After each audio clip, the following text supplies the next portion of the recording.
ہر لمحہ رب کی تقسیم پہ راضی رہتا ہے، جو رب کی تقسیم پر راضی رہتا ہے، اس سے بڑھ کے کوئی امیر نہیں ہے، اس سے بڑا کوئی، سارے بولیے، اس سے بڑا کوئی امیر نہیں۔ میں ایک بات کرنے لگا تھا کہ جب کسی بھائی کی عزت دیکھو، میں کہا وہ آن قریب گاڑی سے نیچے اترنے والا ہے، دو چادروں میں لپٹنے والا ہے، اور منوں کے مان مٹی کے نیچے جانے والا ہے۔ کسی چیز کو دیکھ کے یہاں خراش نہیں آنے دینی، کیونکہ ان قریب ہم نے بھی جانا، اس نے بھی چلے جانا ہے۔ اس لیے تو قربان جائیں کہ بستر اور خاک پہ سونے والوں کا خواب ایک ہی ہے، بستر اور خاک پہ سونے والوں کا خواب بھی ایک ہی ہے، اور مرنے کے بعد جگہ بھی، تو پھر امیری غریبی کیا ہوگی؟ پتہ نہیں کیا لوگوں نے سمجھ لیا۔ بہرحال ایک جملہ دے رہا ہوں، پھر وہ حدیث کو کمل کرتا ہوں کہ جب بھی کسی بھائی کی عزت کو دیکھو تو ہمیں قرآن و سنت نے جو سبق دیا نا وہ ایک ہی دیا ہے، اے نہیں کرنا، کوئی اور کام نہیں کرنا، ٹھیک ہے جی، بس ایک ہی کام کرنا ہے۔ ماشاءاللہ، کیا بات ہے! جب بھی بھائی کی عزت کو دیکھو ایک ہی سبق دیا قرآن سنت نے، کیا پڑھنا ہے؟ ماشاءاللہ لا قوت الا باللہ، خوش رہو، تقسیم رب کی ہے۔ پھر آگے آقا علیہ الصلوۃ والسلام نے اور کمال کر دیا، فرمایا بھائیوں کی عزت پہ تو خوش رہے گا تو رزق کے ملنے کا بہترین وظیفہ بھی ہے، تجھے رب دے گا، تجھے رب، ہاں اتنی دعا کریں کہ یا اللہ اس کو اگر مال دیا ہے تو اس کو آخرت کی تیاری کی بھی توفیق عطا فرما۔ آگے محترم، میں ایک بات کر رہا، پھر میں کافی آگے چلا گیا۔ کون جنت میں نہیں جائیں گے سوم و سلاد کی قسم کے ساتھ؟ ماشاءاللہ، اس بات آپ کو یاد ہے، کوئی ابدال سوم و سلاد کی کثرت میں جنت میں نہیں جائے گا۔ عرض کیا آقا کیسے جائیں گے پھر؟ جبکہ سوم و سلاد لازم ہیں، فرض ہیں، ضروری ہیں، اس کے بغیر گزارا، اس پر پوچھ ہے، لیکن جنت کا داخلہ نہیں ہے۔ عرض کیا آقا صلی اللہ علیہ وسلم ہمارے ماما قربان پھر کیسے جائیں گے؟ لو محترم، آج کی گفتگو آخری جملہ ہے، اپنے دامن میں رکھ لو، تمہاری قسمت ہے، تمہارا مقدر ہے، میرا مقدر ہے، اس کو رکھتے ہیں نہیں رکھتے، عمل کرتے ہیں یا نہیں کرتے۔ میں ہاتھ جوڑ کے کہوں گا کہ سن لو۔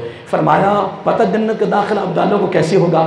کہا کہ کیسے ہوگا؟ فرمایا نمبر 1 سینے کی صفائی، سبحان اللہ، تو اوپر سینے کی صفائی کی، اندرو ہور تے بارو ہور، جو گندگی، جو منافقت، جو کوڑ پن وہ ہمارے اندر بھرا ہوا ہے، اتو ہور تے وچو ہور۔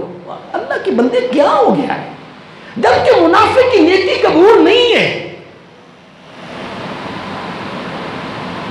آپ کے اندر بڑے بڑے اہل علم بیٹھے ہوں گے، علامہ صاحب میرے سامنے بیٹھے ہیں، بہت عظیم مفتی صاحب ہیں، اہل علم ان سے پوچھ لیں، پوری دنیا میں علماء سے رابطہ قائم کریں، منافق کی نیکی قبول نہیں ہے، منافق کا ٹھکانہ جہنم کی آخری تہہ میں ہوگا۔ اس لیے آقا علیہ الصلوۃ والسلام نے فرمایا اندرو تو بارو ظاہرن تے باطن کو ایک کر کے گارنٹی تم مجھے دے، جنت میں دیتا ہوں۔ کیوں اندرو بارو اور تضاد پیدا کریں؟ کوئی فائدہ ہے؟ کوئی فائدہ نہیں۔ فرمایا جنت کا داخلہ پتہ کیا ہوگا؟ نمبر 1 سینے کی صفائی، بولو سارے، سینے کی صفائی، نفس کی سخاوت۔ آقا نے کیا سبق دے دیا؟ سینے کی ہر وقت صاف ہے ہر ایک کے لیے، اور سخاوت کر رہا ہے۔ نمبر 3 ہر وقت اللہ کی مخلوق کی ہمدردی میں رہتا ہے۔ کتنے جملے دیے؟ تو پھر یہ مسجد میں رکھ کے چلے جاؤ نا، ضرور نال لے جانے نے، ضرور جنت داخل ہونا ہے، اتنی آسانی کے داخلے ہو رہے جا رہے، اور سینے کا صاف کرنا مشکل ہے؟ بولو نا، کوئی ہاتھ کھڑے کر کے بتا کہ مشکل ہے؟ میں کہتا نہیں مشکل۔ سینے کا صاف رکھنا کوئی مشکل نہیں ہے، اور نفس کی سخاوت کوئی مشکل نہیں ہے۔ کتنی مشکل ہے؟ کتنی مشکل ہے کہ آسمان کو ہاتھ لگانا ہے۔ نمبر 3 ہر وقت اللہ کی مخلوق کی ہمدردی میں رہنا ہے، اور ہمدردی فقط انسانوں کے لیے نہیں، ہر جاندار جس کے سینے میں دھڑکتا ہوا دل ہے، یہ میرا آقا کے الفاظ ہیں، جس سینے میں جس جاندار کے سینے میں دھڑکتا ہوا دل ہے، اس کے ساتھ ہمدردی کرنا حکم ہے۔ اگر اصحاب نے آقا کیا جانوروں کے ساتھ ہمدردی کرنے پہ ثواب ہے؟ میرا آقا نے فرمایا بہت بڑا اجر ہے، بہت بڑا ثواب ہے، انہی پر تو بخشش کا ذریعہ ہے، جس پر پچھلے 2 جمعوں پر میں نے واقع کوٹ کیے ہوئے ہیں۔ واقع کوٹ کی، جب اس میں میں نے کوٹ کوئی ایسا جانور کا نہیں کیا جس میں میں کچھ اور باتیں کرتا رہا۔ بہرحال ٹائم کافی ہو چکا ہے دوستو، اللہ کو سلامت رکھیں انشاءاللہ۔ اگلے جمعے پر کیونکہ حضرت عمر فاروق رضی اللہ تعالیٰ کی شہادت کا دن یکم محرم کو ہے، اس کے حوالے سے انشاءاللہ پھر آپ کو پتہ ان کی زندگی ساری ہمدردی پر ہی گزری ہے۔ پہلے جمعے پر میں نے ان کا ایک واقعہ کوٹ کیا تھا، جس طرح